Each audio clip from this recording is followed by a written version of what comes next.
एखादा व्यक्ती मला हसताना दिसला किंवा मला अननेसेसरी तो खुश दिसला ना, तर मला असं होतं की हा काही लपवतोय का? तुम इतना जो मुस्कुरा रहे हो, क्या क्या गम है मैं- उसको छुपा रहे हो. सध्या ॲनिमलचा माझा मटका फुटलाय त्यामुळे मी वाह. दगडून न राहता सेट झालो.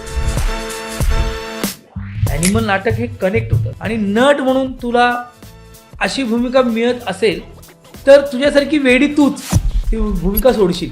तुला माहिती आहे का रितेश सर किती चांगला माणूस आहे. त्यांनी हे फोन करून मला सांगितलं की सिद्धार्थजी ऐका काय होतंय की ते एक रोल आहे पण आम्ही तुमच्यासाठी भरलेला पण तो आता आपण बोलो सर मग आता मी मुजरा करतोय आणि माझ्या एका डोळ्यात पाणी आहे. आणि मग ते जे भारावून त्या आलंय ना ते ॲक्टिंग नाही. हे जे काय त्या गाण्यात मला मिळालंय ना हे माझ्यासाठी एखादं गाणं बघून त्याच्यावर तुम्ही निगेटिव्ह कमेंट करताय. रितेशचा राजा शिवाजी चालणार नाही असं खूप जणांचं मत आहे. मला असं वाटतं की जो तिकीट काढून थिएटरमध्ये जाईल पैसे देऊन तो पिक्चर बघून घेईल त्याला जर नाही आवडलं ओके नाही आवडलं. खूप धावतोयस तू इतक्या वर्षात हे एवढं तरी आम्हाला कळतंय. माझ्यासारख्या सर्वसामान्य दिसणाऱ्या मुलाच्या आयुष्यात ह्या सगळ्या गोष्टी घडतील असं 25 वर्षापूर्वी त्याने विचार पण केला नसेल जेव्हा त्यांनी सुरू केलं असेल. आईचं नाव तारा वडिलांचं नाव रामचंद्र ताराराम असं आपलं की हे प्रोडक्शन नाव असेल. मला वाटतं मी जे पळालो होतो अगोदर त्याचे रिझल्ट आता येत आहेत. करेक्ट. मुळात आत्ता स्वतःसाठी जगतोय. हाय हॅलो नमस्कार मी मज्जा बॉय सिद्धार्थ जाधव आणि मी मज्जाच्या ऑफिसला आलेलो आहे आणि आज इतक्या वर्षांनी मी मज्जा गर्ल अंकिताबरोबर इंटरव्ह्यू करणार आहे. कारण हाय हॅलो नमस्कार मी अंकिता मज्जा गर्ल अंकिता असा एक साऊंड मी खूप वर्ष ऐकला नाही आहे पण खूप छान वाटतंय की मज्जाच्या या पॉडकास्टमध्ये किंवा या इंटरव्ह्यू सदृश्य कार्यक्रमात खूप दिवसांनी माझ्या मैत्रिणींबरोबर गप्पा मारणार आहे मी आणि खूप साऱ्या गोष्टी बोलायच्या आहेत कारण ॲक्टर म्हणून आम्ही खूप बोललो आहे पण ह्या 2-3 वर्षात जो आमच्या दोघांचा एक गॅप गेला आहे म्हणजे रिपोर्टर ॲक्टर म्हणा किंवा मित्रमैत्रीण म्हणा किंवा दोस्तीचा कट्टा तो आज गप्पा तशा आहे. त्यामुळे अंकिता तुझं ह्या बिहाइंड द फेम ह्या आमच्या कार्यक्रमात तुझं स्वागत आहे. आणि आता over to you. Lights camera fame.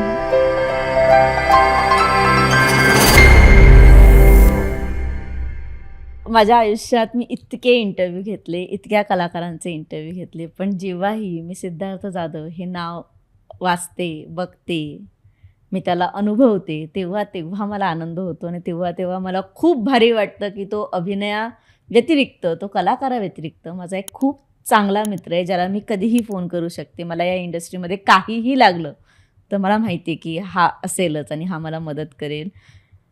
तू कसा आहेस? मी आउटस्टँडिंग रॉकिंग. सध्या मी ॲनिमल आहे. सध्या ॲनिमलचा माझा मटका फुटलाय त्यामुळे मी वाह. दगडून न राहता सेट झालोय. किती भारी बाई, किती सगळं छान. promotion केलं याच्यात. पण ॲनिमल आहे राजा शिवाजी आणि मटका किंग तिन्ही वेगवेगळ्या पातळीवरचे प्रोजेक्ट सिद्धू कसा हँडल करतोय? एनर्जी आहे याविषयी आपण न बोललेलंच बरं. हे कसं हँडल होतंय सगळं? नाही, मला माहित नाही हे सगळं नशीब आहे ग. आपणच खूप वेळा बोललो आणि बोललो की मी किती चांगला ऍक्टर मला माहित नाही पण मी नशिबाला ऍक्टर आहे. तर मला असं वाटतं की माझ्यासमोर पत्ते ठेवलेत आणि मी ब्लाइंड आहे त्यामुळे मी एक उचलला तर तो ॲनिमल आला, दुसरा उचलला तर तो मटका किंग आला, तिसरा उचलला राजा शिवाजी आला. सो मला ते मी फक्त तो पत्ता उचलायचा प्रयत्न नीट करत असतो.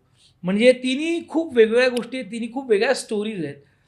राजा शिवाजीबद्दल सांगेन तर रितेश देशमुख सर म्हणजे जेंटलमन त्यांना म्हणतात आणि खूप चांगला माणूस एकतर आणि ते कधीच एकेरी नावाने हाक मारत नाही आणि त्यांची अशी इच्छा असते किंवा हा हट्टच आहे माझाही की फास्टर फेने जेव्हा मी परत उभा राहिलो 2017ला तेव्हा आदित्य सरपोतदार आपला क्षितिज आहे अमय आणि रितेश देशमुख सर झी स्टुडिओज माझ्याबरोबर उभे राहिलो होते. रितेश सरांनी ती गोष्ट माझ्याबरोबर केली आहे की ते काही करत असतील ना मराठीत हिंदीत काही तरी ते मला विचारतातच. म्हणजे तू विचार कर वेडसाठी मला नाही जित्याला त्यांनी त्या कॉमेंट्रीसाठी तरी घेतलं.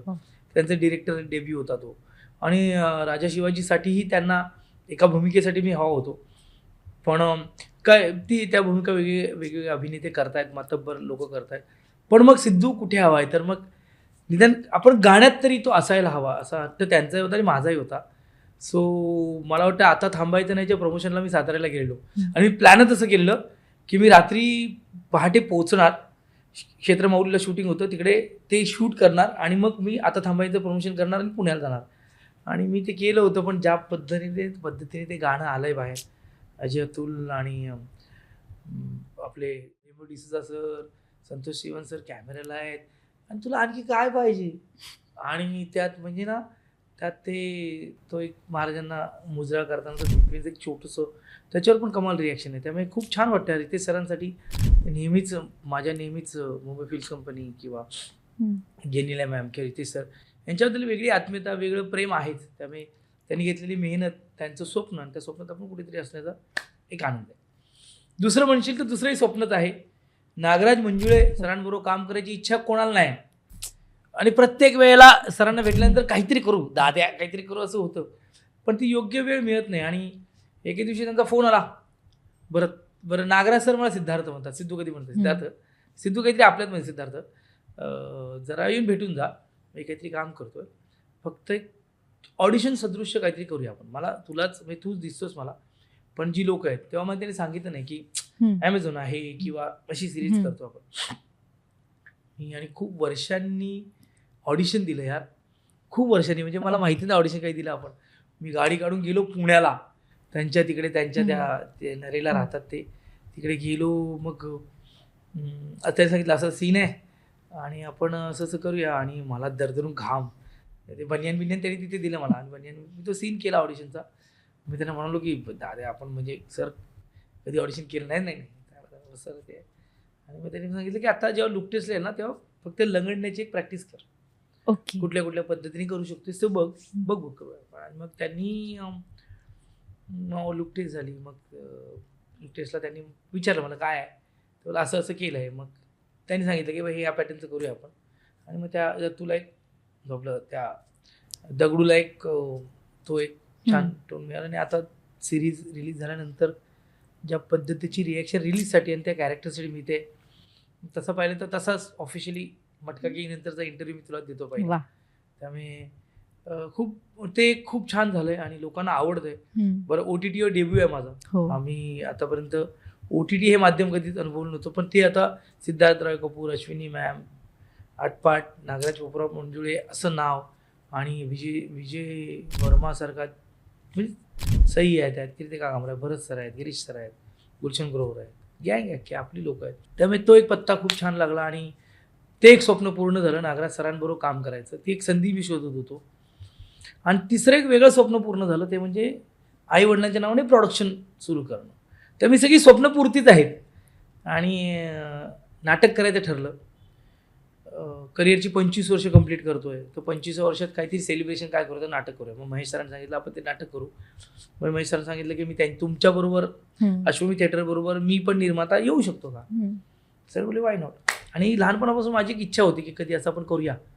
ताराराम हे नाव ठरलं होतं माझं. आईचं नाव तारा, वडिलांचं नाव रामचंद्र, ताराराम असं आपलं एक की हे प्रोडक्शन नाव असेल. मी त्या वैभव शेटकर नावाच्या मित्राचे आभार मानी. त्या दिवशी काहीतरी ॲड सोडायची होती, मला वाटतं पाडव्याला की दिवाळीला असं, आणि लोगो नव्हता. आम्हाला काय लोगो बिगो. मी वैभव शेटकरला फोन केला, दाद्याना त्या ॲडसाठी लोगो द्यायचा आहे. तर तो एवढा आर्टिस्टिक मुलगा आहे आणि मला माझ्या आईवडिलांबद्दल किंवा माझ्या भाऊ बहिणीबद्दल माझं ते कनेक्शन आहे, कारण आज मी जो कोणी त्यांच्यामुळे आहे. तर माझा ना FBचा एक DP आहे जिथे आईबामध्ये, तर मी त्यांना असं आहे. तर त्यांना त्याचं एक छान असं एक मजेशीर असा तो एक लोगो बनवला आणि मला पाठवला पटकन. मी त्याला बोललो हे 3 आहोत, मग एक काम कर ना 5 जण कर ना, माझ्या बहीण भावांना. माझा तो 5 जणांचा असा तो लोगो त्याने असा तयार करून दिला. सो मग ताराराम प्रोडक्शन आला आणि मग महेश सरांच्या आशीर्वादाने, आईवडिलांच्या आशीर्वादाने ॲनिमलची निर्मिती झाली. सो ॲनिमल करतो. सो मस्त वाटते गं, मी खरंच रॉकिंग वाटतोय. म्हणजे एक तर तिथे छत्रपती शिवाजी महाराजांना बघताना ते जे काही 2 शॉट्स माझे त्या गाण्यात पडतात, त्यावरून लोकांचं जे प्रेम मिळतं ते. मटका किंगला Marathi, Hindi, USA, Australia, Canada असं मिळून मेसेज यायला लागले की भाई काय काम करतोस. आणि मुलगा म्हणून आईवडिलांसाठी करणारा एक वेगळा असं वेगळ्याच तिन्ही पातळ्यांवर एक वेगळी छान स्वप्नपूर्ती झाली. खूप मस्त. आणि या तिन्ही स्वप्नांबद्दल आपण आज बोलणार आहोत. पहिला आपण ॲनिमल या स्वप्नाबद्दल बोलूया. जे स्वप्न तुझं पूर्ण झालं, निर्माता म्हणून तू रंगभूमीवर पाय ठेवलंस आणि पहिलाच प्रोजेक्ट नाटकासाठी केलास तू. प्रोड्युसर म्हणून किती बदल झाले सिद्धार्थ जाधवमध्ये. पहिले 7 प्रयोग म्हणजे 19ला नाटक ओपन झालं, 28 पर्यंत आमचे काही 5-6 प्रयोग झाले. तोपर्यंत सिद्धार्थ जाधव हा नट ऍक्टर सिद्धार्थ जाधव होता. एप्रिल पासून जे प्रयोग सुरू झाले त्यात निर्माता सिद्धार्थ जाधव आला. तोपर्यंत काही खाचखेळके करायला लागले, गोष्टी करायला लागल्या. आणि म्हणजे मला असं वाटतं की त्या नाटकाच्या ज्या ज्या गोष्टी पाहिजे त्या व्हायलाच हव्यात. आणि मग चांगली चांगली माणसं आहेत आपल्या आजूबाजूला जी आपल्याला मदत करतायत. म्हणजे आता आपला इंटरव्ह्यू करताना सुद्धा मी उमेश कामतवर फोनवर बोलत होतो. महेश मांजरेकर इतकी वर्ष नाट्य इंडस्ट्रीत आहेत तर त्यांना ते माहिती आहे, त्यांच्या बरोबरीने आहे. त्या दिवशी भरत सरांनी मला बोलून घेतला, काही गोष्टी मला समजवल्या कसं असतं. सो प्रसाद कांबळीने मला फोन करून सांगितलं कधी काय लागलं मी आहे. एक फोन की काय पहिल्यांदा निर्माता होता ना, कारण ही लोक त्यात मुरलीत आता. मग छोटं नाटक आहे, मोठं नाटक आहे, भव्य नाटक आहे, 2 पात्र नाटक आहे असं नाही, पण ते नाटक लोकांचं मनोरंजन करणारं असावं. आणि पण त्यात योग्य वेळेला योग्य गोष्टी मिळाली पाहिजे, हे सगळं मी बघतो आता. आणि ते माझे जे मित्र आहेत नाटकातही जी लोक आहेत ती पण खूप मदत करत आहेत. म्हणजे माझा बिपिन मेकअप म्हणत राजू जो आहे माझा बॉय, तोच नाटकाचं काही कपडेपट आणि मग थोडंफार प्लॅन काय, पूजा काय, सगळं हळूहळू म्हणजे एकांकिका स्पर्धांना आपण सगळे कसे एकत्र करायचो. नाटकातले सगळे कलाकारही मला खूप सपोर्ट करतात. सेटिंगवाले सगळी मला वाटतं की ना ती सगळीच पोरं, म्युझिक असेल, लाईट्सवाला, सगळे आपले येतात आणि आपलं नाटक म्हणून माझं काम नाही असं नाही करत, ते करतात, ते जरा बरं वाटतं. पण निर्माता म्हणून हे काय चाललंय, इथे काय चाललंय, ह्याचं काय, हे काय, हे प्रश्न मला भरत सर पण बोलले, तू विचारायला हवे, त्याची उत्तरं तुला मिळतील. पण तुला जर प्रश्न पडतात तर तू असा विचार करू नको की अरे विचारलं त्यांना काय वाटेल, नाही, विचार ना, तुला उत्तर मिळेल. आणि मला महेश सरांनी पण फ्री हँड दिलाय की जिथे जी गोष्ट असेल ती कर. ते गाईड करतायत. प्रत्येक प्रयोगाच्या अगोदर फोन जातो, चांगलं करा, मस्त करा. प्रयोग झाल्यानंतर फोन जातो की कसं होतंय. सो छान वाटतंय, मला आवडते ही गोष्ट, छान वाटते मला. पण आता जो मराठी प्रेक्षक वर्ग नाटकांकडे वळलाय, जी तिकिटांची संख्या वाढायला लागली, तुला वाटतं प्रोड्युसर आता तरतायत किंवा आता प्रोड्युसर्स जिवंत राहतील ॲटलिस्ट नाटकांसाठी तरी? ते वळलाय नाही म्हणणार मी अंकिता, तो आहेच तिथे. मराठी नाटकाचा प्रेक्षक आहेच. माहितीये का तुला, लॉकडाऊन मध्ये लोक नाटक बघत होती, थिएटर सिनेमा बघायला जात नव्हती. किंवा बघ ना, आपला सिनेमा रिलीज झाला तरी नाटकाचे प्रयोग हाऊसफुल होतातच आहेत. ते प्रेक्षक वर्ग आहे. फक्त आपल्या मायबाप रसिक प्रेक्षकांना काहीतरी एक्सपिरियन्स द्या, काहीतरी म्हणजे आपलं मराठी रंगभूमी एक्सपिरियन्सच करत असते, प्रयोगच करत असते. आणि ते प्रत्येक प्रयोगाला येतात. म्हणजे ॲनिमलला येणारा जो प्रेक्षक वर्ग आहे तो यंग पण आहे आणि ते आपले आजी आजोबांच्या वयागटातले आहेत, मधली आहेत, ज्यांना सिद्धार्थचा ह्युमर आवडतो तो आहे, ज्यांना महेश मांजरेकर सरांचा एक इंटेलेक्च्युअल पण आवडतो तो आहे, त्यात कमर्शियल एलिमेंटही आहे. तर ते मला वाटतं प्रेक्षक येत आहेत, प्रत्येक नाटकाला येतात. मला धाकधुकोती कसं होईल होईल, पण आता आपण जोपर्यंत आपण बोलतोय, हा इंटरव्ह्यू होतो, तोपर्यंत आमचे 13 प्रयोग झालेत आणि पुढचे 13 प्रयोग लाईनअप आहेत. बापरे. म्हणजे पुढच्या 3 दिवसात प्रयोग आहे, शुक्रवार, शनिवार, रविवार. आणि 1 मे पासून 10 मे पर्यंत दौराच आहे आणि आल्यानंतर कोकण दौराच आहे. सो म्हणजे एक 26 प्रयोग 25 प्रयोग मी 1-2 महिन्यात करेन तो. पण हे सगळं महाराष्ट्राच्या मायबाप रसिक प्रेक्षकांचं आहे की त्यांना ते आवडतंय. एवढी मातब्बर लोक येऊन बघून गेली. म्हणजे लक्ष्मण उतेकर सर येऊन बघून गेले, गजेंद्र सर आलेले, उमेश कामत सर आलेले, तेजस्विनी आलेली, संजू दादा आलेले. म्हणजे मला महाराष्ट्र भूषण पद्मश्री अशोक सराफ सरांचंच कौतुक वाटतं. मी त्यांना फोन केला होता की माझं नाटक याल का. ते रात्रीच होतं, मी यायची होतो आणि ते डायरेक्ट येथूनच्या प्रयोगाला दुपारी आलेच, निवेदिता मॅम ते. आणि मग ते नाटक पाहिलं, एवढं कौतुक केलं. लक्ष्मण सरांना मी एका फोनवर बोललो की लक्ष्मण सर तुम्ही याल का, माझा जर 4थाच प्रयोग आहे, शिवाजीला आहे, आशीर्वाद द्यायला. तर लक्ष्मण सर आले. मला असं वाटतं ही मोठी मोठी मंडळी प्रेम द्यायला, आशीर्वाद द्यायला येतात, त्यामुळे ॲनिमल जरा छान चाललंय, मजा येते. जिवंत प्रतिक्रिया इतक्या वर्षानंतर जेव्हा एका कलाकाराच्या पदरी पडतात, आपण इंस्टाग्रामवर बघतो की अरे छान अभिनय झालाय हा, किंवा फेसबुकवर कमेंट्स वाचतो किंवा एखाद्या ट्रेलर खाली कमेंट येऊन जाते, ते सुख वेगळं. आणि रंगमंचाच्या मागे जेव्हा प्रेक्षक खूप आतुरतेने वाट बघत असतात की मेकअप उतरवून कधी सिद्धार्थ जाधव आम्हाला भेटायला येईल, ते प्रेम वेगळं. आणि नाटकाच्या मागे जेव्हा प्रेक्षक कलाकारांना भेटतो, आता तर सोशल मीडियावर ते सगळे रील इतके व्हायरल होतात, प्रेक्षक रडतात, हात मिळवतात, त्यांना खूप भारी वाटतं, मी तुम्हाला हात लावू का. हे सगळे प्रेक्षक जेव्हा तुझ्याकडे येतात, आता या जिवंत प्रतिक्रिया आत्ता किती महत्त्वाच्या वाटतात? अरे खूप, म्हणजे ॲनिमल नंतर म्हणजे ते नाटक खूप छान आहे. ते खूप विविध रंगांनी भरलेलं नाटक आहे ते, आणि ते लोकांना कनेक्ट होणार नाटक आहे. नाटक संपल्यानंतर लोक येऊन भारावून भेटतात. एक म्हणजे शिवाजी मंदिरला एक आईच म्हणेन त्यांना मी, एक आई आल्या होत्या आणि त्यांनी मिठीवर रडल्या मला, एवढं केलं त्यांनी मला आणि ते केलं, बाकी काय बोललं नाहीत. एक दार्जिलिंगची मॅम आलेली, तिने पहिल्यांदा नाटकच पहिल्यांदा पाहिलं तिने, आणि ती अशी होती की वाव, म्हणजे हे इंटरेस्टिंग आहे. वाशीच्या प्रयोगाला एक त्या टीचर्स आलेली, त्या गुजराती होत्या, त्यांना ते भावलं, कारण तो जो दत्तू मांजसोंबेकर आहे, जो बोलतोय, कनेक्ट होतो, त्याची जर्नी आहे, मुंबईची जर्नी आहे, त्यात आत्ताची जर्नी आहे, त्यात आत्ताचे विषय पण आहे, ते सगळं एवढं रिलेटेबल आहे ना. आता ते सगळं क्रेडिट महेश मांजरेकर सरांचं आहे. मी त्याच्याबद्दल महेश सरांनी जे लिहिलंय, दिग्दर्शित केलं, आणि महेश सर हिंदीत पण स्वतः करतात ना ते, तर मी 1-2 प्रयोग महेश सरांचे प्रेक्षक पाहिलेत, तर तो इम्पॅक्ट आहे ना, कनेक्ट होणार, तर तो कनेक्ट होतो. ॲनिमल नाटक हे कनेक्ट होतं. त्यामुळे, आणि नट म्हणून तुला अशी भूमिका मिळत असेल तर तुझ्यासारखी वेडी तूच ती भूमिका सोडशील.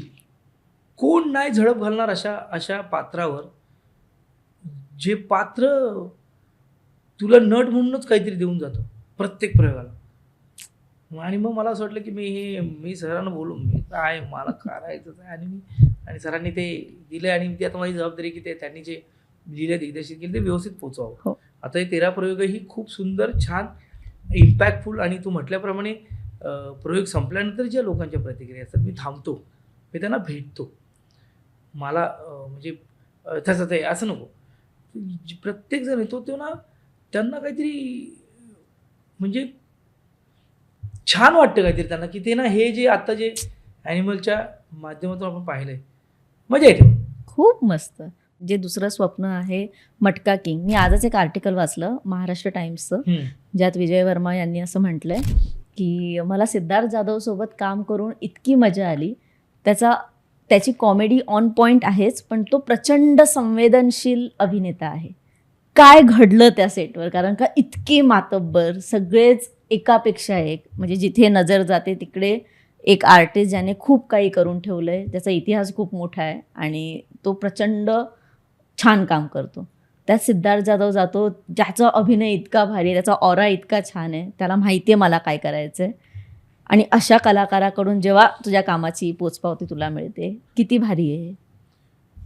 मुळात विजय वर्मा हा माणूसच भारी आहे. ॲक्टर म्हणून तर तुम्ही त्याला पाहताच, पण मला म्हणजे मला त्याच्यावर काम करताना खूप कम्फर्टेबल फील झालं. म्हणजे जी फिलिंग मला भरत सरांबरोबर काम करताना झाली नाही, की त्यांच्या भरत सरांबरोबर काम करताना कधी इन्सिक्युरिटी समोरच्या कलाकाराला हे कळतच नाही. तो आपण जे करतो आपलं ॲप्रिशिएटच करतो, किंवा स्वतःच्या कामावर कॉन्सन्ट्रेट करतो. तो विजय वर्मा असा माणूस आहे ना, की तो त्याचं काम कसं छान होईल आणि आपलं काम कसं नीट होईल ह्याच्याकडे बघणारा मुलगा आहे. तो बाजूला हा काय ह्याला काय अर्थ असं काहीच करत नाही तो. त्यामुळे त्याने ह्या मटका किंगमध्ये जे काम केलं आहे ते त्याने तसं त्याचं कॅरेक्टर पकडलं, म्हणून कदाचित हा दगडू तो थोडासा डिफरंट वाटला आणि त्यांच्या त्या विचारांची ती गट्टी झाली. पण मी खूप अलर्ट होतो आणि टेन्शनमध्ये होतो, हे सांगायला हरकत नाही. कारण काय होतं, ते नागराज मंजुळे सरांनी माझं नाव रेकमेंड केलं होतं. नागराज मंजुळे सर माझ्या नावासाठी ठाम होते. तर ते असं असतं ना, की जर इन्होंने बोला है की ये ॲक्टर आहे, तर माझी ती जबाबदारी आहे की मी नागराज सरांचा तो विश्वास हे नाही. मी माझ्या खूप पोस्टमध्ये पण लिहितो, शुक्रिया सेठ, काम देणे के लिए नहीं भरोसा रखने के लिए. ते म्हणजे जात असतो आणि विजय वर्मा, तर काही माणसं हवी असतात सेटला ते हमाली करायला, तर ती लोक पैसे वाढून घेतात. तर मी जरा एका पायाने लंगडत असल्यामुळे मी त्याला तो मैं करता हूँ, तर तो माझ्या पायाकडे बघतो, म्हणून तो करेगा क्या, बोला हा करता हूँ, मेरे पास लोक भी है. आणि मी जात असतो, त्याला बोलतो थँक्यू शुक्रिया. तर तो बोलतो शुक्रिया बोलने की जरूरत नहीं है, मला माणसं पाहिजे होती, तुला काम पाहिजे होतं. तो बोलतो काम देने के लिए नहीं, भरोसा रखने के लिए. तर मग हा डायलॉग मी नागराज सरांना बोलतो नेहमी फोन ठेवताना, की तू मला काम दिलं ते नाही, माझ्यावर भरोसा ठेवला. त्याचं नरेशन मला सरांनी जेव्हा सांगितलं होतं, की तो एकतर एक्स आर्मी ऑफिसर आहे नाही आहे पण आहे, असं ते ठेवायचं त्याला. आणि तो ह्या माणसाबद्दल लॉयल आहे, ह्या माणसाने त्याला काम दिलंय, असे तूही मेरा भगवान, तूच माझा माणूस आहे. आणि ते कॅरेक्टर तो त्याच्यावर कधीच आवाज उडून बोलत नाही, तो नेहमी थँकफुल असतो.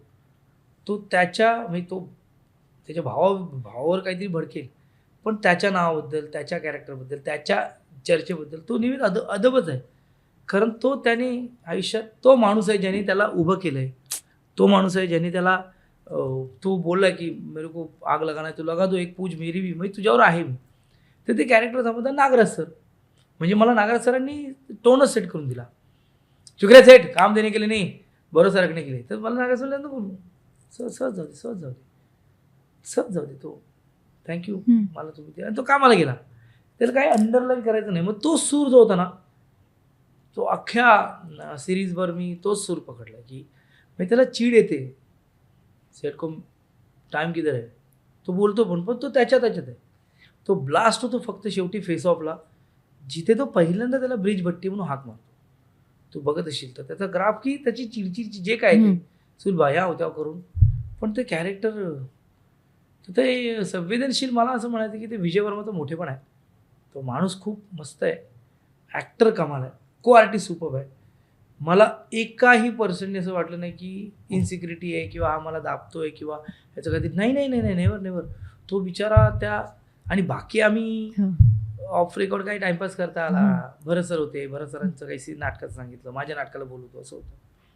सो त्यांनी कौतुक करणं चांगली गोष्ट आहे. पण मी तुला खरं सांगतो, मी खरंच ॲमेझॉन प्राईमचे किंवा अश्विनी मॅम ज्या प्रोड्युसर आहेत किंवा सिद्धार्थ रॉय कपूर यांचा आभारी आहेच. खरं त्यांनी ती प्लेसमेंट दिली. पण नागराज सरांनी जो मला प्लेस केला त्या रोलला, मला माहिती पण आहे त्या रोलची लेंथ काय, डेप्थ काय काय म्हणून. मला नागराज मंजुळे या व्यक्तीबरोबर, या डिरेक्टरबरोबर काम करायचं होतं आणि ती संधी मी सोडली नाही. त्याचा आज सून होतो, त्याचा आनंद आहे. खूप मस्त. मला ना एका विषयावर हात घालायचा आहे की जेव्हा मराठीमध्ये ना एक खूप आधी एक मुद्दा मांडला गेला होता की मराठी कलाकार जेव्हा हिंदीत जातात ना, तेव्हा त्यांना छोटेच रोल मिळतात किंवा त्यांना काम करणारेच रोल मिळतात, असं नोकराचेच रोल मिळतात. जेव्हा मी सिद्धार्थ जाधवकडे बघते तेव्हा मध्यंतरी एक असं आलेलं की अरे फक्त रोहित शेट्टीच्या चित्रपटात तर दिसतो, हिंदीमध्ये कुठे दिसतो. पण नंतर सिद्धार्थ इतकं काहीतरी छान करतो. सिद्धार्थ गांधी टॉक्स करतो, सिद्धार्थ मटका किंग करतो, सिद्धार्थ अनेक वेगवेगळ्या चित्रपटात हिंदी कलाकारांसोबत मला त्या फोटो फ्रेममध्ये दिसतो. किंवा हिंदी मीडिया जेव्हा सिद्धार्थकडे हिंदीमध्ये प्रश्न विचारते, सिद्धार्थ खूप कॉन्फिडेंटली उत्तर देतो. सिद्धार्थ, तुला माणूस म्हणून, कलाकार म्हणून तर छान वाटतच असेल, माणूस म्हणून त्या मोमेंटला मराठी असल्याचा किती अभिमान वाटतो. नाही, मला ह्या गोष्टीचं खूप अपूर्वच आहे. मला खूप भारी वाटतं. भारी म्हणजे हा भारी इन्व्हर्टेड कॉमामध्ये प्रश्न आहे. भारी वाटतं मला. आणि म्हणजे रोहित शेट्टी सरांच्या पिक्चरमध्ये काम करणं पण मोठी अचिव्हमेंट आहे असं मला वाटतं. कारण आणि ते प्लेस पण असं करतात. म्हणजे तू म्हणशील तर रोहित सरांच्या सिनेमात ऑलमोस्ट मराठी कलाकार असतात, पण ते एका स्ट्रॉंग भूमिकेसाठी असतात, एका सीनसाठी तरी असतात. आणि ते Rohit sir as a director ते मांडतातच. मला भारी याच्यासाठी वाटतं की हे सगळं आहे ना, मी हिंदीत काम करतो किंवा बंगाली सिनेमा काम करतो किंवा आणखी काही करतो, ह्याचं सगळं श्रेय हे मराठी नाटक, सिनेमा ह्यांनाच आहे. कारण तिथे ना तो एक आत्मविश्वास मिळाला आहे की ते पण बोला रे आपला मराठी ॲक्टर, अरे मस्त मस्त. म्हणजे आत्ता जेव्हा मटका किंग लॉन्च झालं होतं तेव्हा मला त्यांनी प्रेझेंट केलं होतं, तेव्हा ओके सगळे रिॲक्शन फोटो काढले. पण तीच लोक आता काम बघितल्यानंतर अरे क्या काम कर रहा है यार तू वगैरे, हम कुछ करते हैं आप. मला खूप बरं वाटतं की माझं काम बोलतं की आपलं काम पोचतं. आणि ते संधी देणारे म्हणजे आता मी पुढे पण जे काय प्रोजेक्ट करतोय त्यातही ही आपली सगळी मराठी मंडळी जिथे जातात तिथे आपल्याला प्लेस करतात. आणि ती प्लेसमेंट खूप महत्त्वाची आहे. म्हणजे मी आता रोहित सरांचं बोललो तर विकास कदम होता ना कुठेतरी, त्यांनी मला रोहित सरांपर्यंत पोहोचवलं ना. मग रोहित सरांना आवडलं, मग रोहित सर बोलत होता.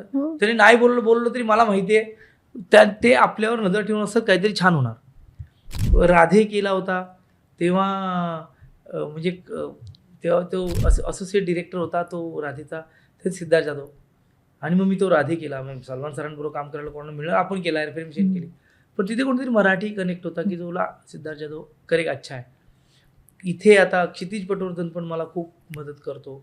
सो मला असं वाटतं की आपली मराठी लोकच आपल्या लोकांना सपोर्ट करतात. आणि आत्ता असं म्हणत नाही की मराठी कलाकार, नाना पाटेकर क्रांतीवीरचे डायलॉग अजूनही लोक बोलतात. माधुरी दीक्षित मॅमबद्दलही बोलतात ना, ते एन चंद्रा सरांनी बंकुश केलात ना, ते आहे असं मराठी अगोदर काय करायचे, आत्ता काय करायचे. मला असं वाटतं की आत्ता ना आणखीन मोठ्या कॅनव्हासवर आपण छान काम करतो. सगळेच म्हणजे सगळेच. आधी आपल्या मटका किंगमध्ये भरत सर बघ, गिरीश सर बघ, हे सगळे ऑलमोस्ट. तर मला असं वाटतं की ही चांगली गोष्ट आहे. खूप चांगली. आणि मला भारी वाटतं आणि मला याचा आनंद आहे की मी माझी मराठी इंडस्ट्री रिप्रेझेंट करतो. म्हणजे आज मटका किंग नंतर लोक माझे काही सिनेमे बघायला लागलेत, आता थांबायचं नाही बद्दल बोलायला लागलेत, अरे ये वो सत्तू सुपारी, अरे ये वो बदल गया, हे पण बोलायला लागले. ते विच इज गुड, छान, मस्त, मला मज्जा येते. खूप भारी. तिसरं स्वप्न जे राजा शिवाजी, हा इंटरव्ह्यू मला 3-4 महिन्यांपूर्वी करायचा होता, जास्तच म्हणजे 6-7 महिन्यांपूर्वी करायचा होता.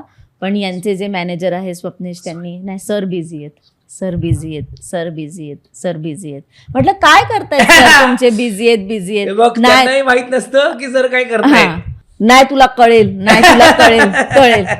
पण जेव्हा ते कळतं तेव्हा असं वाटतं की नाही हे वर्थ होतं, हा वेट वर्थ होता. तू कुठेच सांगत नाही सोशल मीडियावर तू काय करतोयस, जोपर्यंत ते घडत नाही. राजा शिवाजी हे तू कोणालाही सांगितलं नाही की त्या चित्रपटात तू, त्या गाण्यात तू एक भाग आहेस. जेव्हा ते गाणं मी तुझ्यासाठी पण नव्हतं लावलं, म्हणजे मला माहितीच नव्हतं. मी जस्ट म्हणजे अँथम येणार आहे, छत्रपती अँथम, तर मला बघायचं होतं म्हणून मी ते लावलं. म्हटलं 1 मिनिटं, हा सिद्धू आहे. तर हे लपवणं किती इझी आहे तुझ्यासाठी. आणि हे सगळं करत असताना राजा शिवाजी तुझ्याकडे आलं, ते गाणं तू इतकं छान केलंस. रेमो डिसूजा त्याच्यात स्वतःही आहेत, बरेच कलाकार आहेत, काय सांगशील? नाही, ते जे न सांगणं आहे ना, त्याची माझी एक भावना आहे. कारण मी हे माझ्या फॅमिलीने मला सवय लावली. म्हणजे त्यांनी मला नेहमी सांगितलं तू कर, आम्ही आहोत, तर सांगू नकोस काय करतोस, आल्यावर कळेल मला. तर मग माझी ती सवय झाली. म्हणजे मी आईबाबांना, तृप्तीला कधी फक्त शूटिंग करतोय, आता ते सिनेमा येतं मी शूटिंग करतोय हे तिला माहिती असायचं.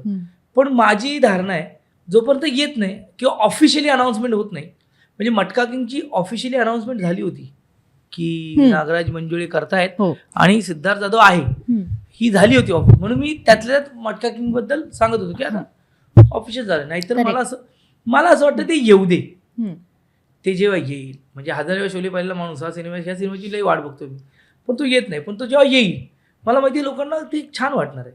तर माझी ती भावना असते की येऊ दे, आल्यानंतर कळेलच. आणि ते ऑफिशियली असेल तर आपण बोलू. बेसिकली प्रेरणा किंवा स्वप्नेश किंवा माझी जी टीम आहे त्यांनाही माहीत नसतं मी काय करतोय.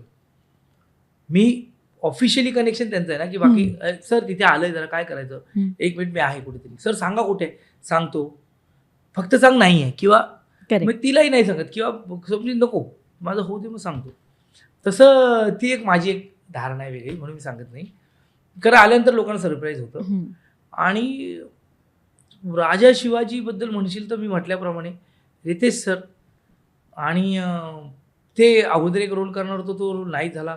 आणि तुला माहिती आहे का रितेश सर किती चांगला माणूस आहे. म्हणजे त्यांनी फोन करून मला सांगितलं की सिद्धार्थजी ऐका, काय होतं आहे की ते एक रोल आहे पण आम्ही तुमच्यासाठी बोललेला, पण तो आता आपण मी ते सांगत नाही कुठला रोल आहे, आपण नंतर बोलू, काय एवढं ते नाही, ते करतायत. तर मग आता बोलो सर, मग आता आपण गाण्यात तुम्हाला बघू छान. आणि असंही नाही की ते पूर्ण गाणं माझ्यावर आहे, तुम्ही या 2 वाक्य जा, मला तुम्ही आणि जितेंद्र जोशी मला हवेत, असं त्यांचं म्हणणं असतं. जितेंद्रची पण एक स्टोरी ना, काहीतरी ॲक्टरचं काहीतरी झालं तर जित्या उभा राहिला तिकडे. मला वाटतं रितेश सरांना ती एक वेगळी जाण आहे. म्हणजे मी माझ्या बड्डेला त्यांनी मला तो आयफोन गिफ्ट दिला की ते वेळचं त्यांचं पहिले डिरेक्शन होतं आणि माझ्या बड्डेला त्यांनी ती. तर मला वाटतं की मला ना त्यांच्याबरोबर वेगळं कनेक्ट होता येतं. आणि जर त्यांनी मला सांगितलं करायचं तर मी गेलो, प्रवास करून ते केलं. आणि मला ह्याचा आनंद आहे की त्यांच्या स्वप्नात मी मगाशी म्हटल्याप्रमाणे आपण कुठेतरी आहोत ते पाहत आहेत. आणि राजे तुमच्या गाण्यावर कोण नाचायला आवडणार, मी अगोदर खूप नाचलोय त्यांच्या गाण्यांवर, आणि त्यांनी काही गाणं केलं तर मला मी काय बोलतो, राईट टाईम राईट प्लेस. आणि ते जे होतं तो सिक्वेन्स होता, सर स्वतः होते, रितेश सर होते, आणि मला जायचं पण होतं. आणि ना तो जो प्लॅटफॉर्म होता ना ज्याच्यावर नाचतोय तो तयार केला होता, तो प्रचंड गरम होता, बेअर फूट. फक्त मी नाही, आमचे सगळे डान्सर होते ना ते बेअर फूट नाचत होते, त्यांचे पाय जळत होते, ते सगळं टॉप आणि असं सगळ्याच्यात. आणि त्या पोरांनी सगळ्यांनीच, म्हणजे त्या पोरांसाठी मी टाळ्या वाजवतो आता, पण त्या सगळ्या पोरांनी नाचले. त्यात रेमो सर, मला माहिती नाही रेमो सर कोरिओग्राफ करणार आहे, मी आपला जातोय, ते सगळे शिकवलं त्याने, हे वगैरे शिकवलं, तिथलं ते शिकलंय, रिहर्सल नाही. सरांनी एक मिशी लावली अगोदर प्लेन. मला हे बघ काही डोक्यात नव्हतं, आपल्याला जायचं नाही राहायचंय. मग सर आले व्हॅनिटीत आणि मग सरांनी ती 2-3 विषय दाखवले, हे विषय चालू मग डोक्याला बंडाना लावू. कारण तेव्हा काय केलं, केसांचं काहीतरी केलं होतं, काहीतरी झालं होतं, काय बारीक होते, बांधलं त्यांनी मस्त. आणि मग तो डान्स झाला, ते 3-4 सिक्वेन्स झाले सगळे. आणि मग सर म्हणाले की छत्रपती समोर उभे आहेत, मी गाणं लावतो, जस्ट एक इमोशन द्या. आणि मग ते जे भारावून त्या आलंय ना, ते ॲक्टिंग नाही आहे, ते ना मला माझं ते एक शॉट खूप आवडतो. एक तर एक स्वप्नपूर्ती संतोष शिवन सरांनी तो शॉट घेतलाय, पण मी मुजरा करतोय आणि माझ्या एका डोळ्यात पाणी. हे जे काय त्या गाण्यात मला मिळालंय ना, हे माझ्यासाठी म्हणजे खरंच सांगतो की छत्रपती शिवाजी महाराजांच्या गाण्यात अजय अतुलने केलेलं असं काहीतरी एक मुजरा महाराजांना मी केला, असं एक आपलं एक छान. खूप मस्त. पण ना आपले जे मित्र आहेत, पत्रकार मित्र आहेत, अजय परचुरे भाऊ आपला, येस, त्यांनी एक सुंदर लेख लिहिलाय फेसबुकवर राजा शिवाजीला घेऊन, की चित्रपट रिलीज तर होऊ द्या, मग तुम्ही त्याला नावं ठेवा. एखादा ट्रेलर बघून किंवा एखादं गाणं बघून त्याच्यावर तुम्ही नेगेटिव्ह कमेंट करताय किंवा तुम्हाला ते नाही आवडत आहे किंवा नाही पटत आहे, रितेशचा राजा शिवाजी चालणार नाही असं खूप जणांचं मत आहे. पण तुम्ही पाहिलाच नाही आहे ना अजून चित्रपट, तुम्ही त्याच्या आतली मेहनत नाही पाहिली, तुम्ही ती गाणी नाही पाहिली आहेत अजून सगळीच, तुम्ही पूर्ण चित्रपट नाही पाहिलाय. तुला काय वाटतं की फक्त ट्रेलर बघून काही प्रेक्षक इतके रिॲक्ट होतात आणि मग त्यातलेच काही प्रेक्षक असतात जे इन्फ्लुएन्स होतात, काही प्रेक्षकांच्या कमेंट्स, म्हणजे हे कमेंट्स इतके नेगेटिव्ह आहेत ना, मग हे सगळं वाईटच असणार आहे. तुला काय वाटतं या सगळ्या विषयाला? नाही म्हणजे कमेंट्सवर आपण गेलो असतो तर मग आपण आयुष्यात काहीच करू शकलो नसतो. म्हणजे आपल्या एका चांगल्या फोटोखाली पण वाईट चांगलं येतं ना. त्यामुळे ते निगेटिव्ह पॉझिटिव्ह असं काही नसतं. तूच बोललीस की सिनेमा आल्यावर बघेलच, पण त्या कमेंटमुळे काही घडत नाही. म्हणजे मी मतं आहेत ना, सोशल टाकलं, कोणतरी आवडलं, कोणतरी नाही आवडलं, तर जे आवडले त्यांच्याकडे बघूया, नाही आवडले त्यांना कुठे येतं, झोपेचं सोंग घेतलेलं माणसाला उठवता येत नाही ना. तसं त्यांना ते त्यांचं मत आहे, ते त्यांनी मांडलं, पुढे जाऊया आपण. कोणतरी आवडलं आपण थँक्यू बोलतो, कोण नाही आवडलं थँक्यू बोलतो, चला पुढे जातो आपण. त्याच्यावर चर्चा करत बसण्याचा अर्थ नाही आहे. कारण तू म्हटल्यापर्यंत जी मेहनत घेतली, जी गोष्ट घेतली ती येऊ दे, आल्यानंतर चालेल किंवा नाही चालेल ना. आता तो आवडलं, खूप लोकांना आवडलं तर चालेल, नाही आवडलं, नाही आवडलं तर नाही चालणार. पण ते हे आत्ता जे चाललंय ना, त्याला कोणीच मी तर लक्षच देत नाही अशा कमेंटना. सो तू, मला असं वाटतं की तू तुझं काम करतोयस, तुझ्या कामाने पुढे चाललायस, तू काम करत राहा.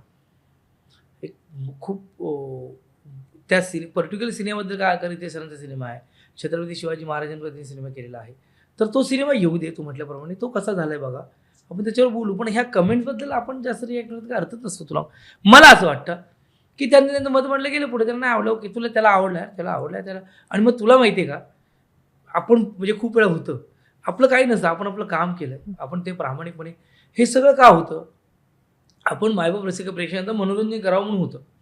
ह्याच्या अगोदर पण 4-5 सिनेमे मराठी आले, ते चाललेत नाही चाललेत ना. हा सिनेमा येणार, हा दो चालेल किंवा दो नाही चालणार, तो त्या सिनेमाचं नशीब आहे. त्या प्रोसेस लोक पुढे जात आहेत. एखादा पिक्चर आला ना की त्याच्यावर समजा अंकिताने लिहिलं असं असं, मग सिद्धार्थ असं, मग त्या कमेंट करायला तेच लोक भांडत बसतात माहिती आहे त्यांच्यामध्ये. कारण त्यांना काय आहे, त्यांना त्यांचं मत तिथे मांडायचं, कारण तो सोशल मीडिया आहे, ओपनली मांडलं, आपण नाही जास्त लक्ष द्या त्याच्याकडे. म्हणजे मला असं वाटतं की जो तिकीट काढून थिएटरमध्ये जाईल, पैसे देऊन तो पिक्चर बघून येईल, त्याला जर नाही आवडलं, ओके, नाही आवडलं, ओके, त्याला हक्क आहे बोलण्याचा, आम्ही नंतर छान करू काहीतरी, किंवा आवडणार आहे बघतो पिक्चर, असं होऊ शकतं ना. इतकं सिंपल आहे. खरं प्रत्येक सिनेमाला छापाकाट असतोच ना. काही लोकांना होतो, काही लोक, मला असं वाटतं की त्याच्यात म्हणजे कुठला सिनेमा बघितल्यानंतर प्रीमियरलाच भेटतात ना आपले लोक. काही लोकांना खूप आवडतो, अरे काय पिक्चर, काही लोक होतात इट वॉज गुड, बट ते कलर आणि हे सोड, ही तर अशीच काय म्हणतात ती, अशी सोशल मीडियावरची पोरं ज्यांना त्यांनी बघितलं ते कमेंट देतात. अगं आजकाल म्हणजे हे आपण बोलायला नाही पाहिजे, मी कोणाला जज नाही करत, पण जे क्रिटिक्स आहेत यूट्यूबवरचे वगैरे, ते कलर पॅलेट आणि the costumes and saris and all ह्याच्याविषयी बोलतात गं. मला असं वाटतं की कुठल्या तरी दिग्दर्शकाने एखाद्या सिनेमाचं रिव्ह्यू करणं किंवा काहीतरी गोष्ट सांगणं, हे मला पटेल की त्याचा अनुभव आहे.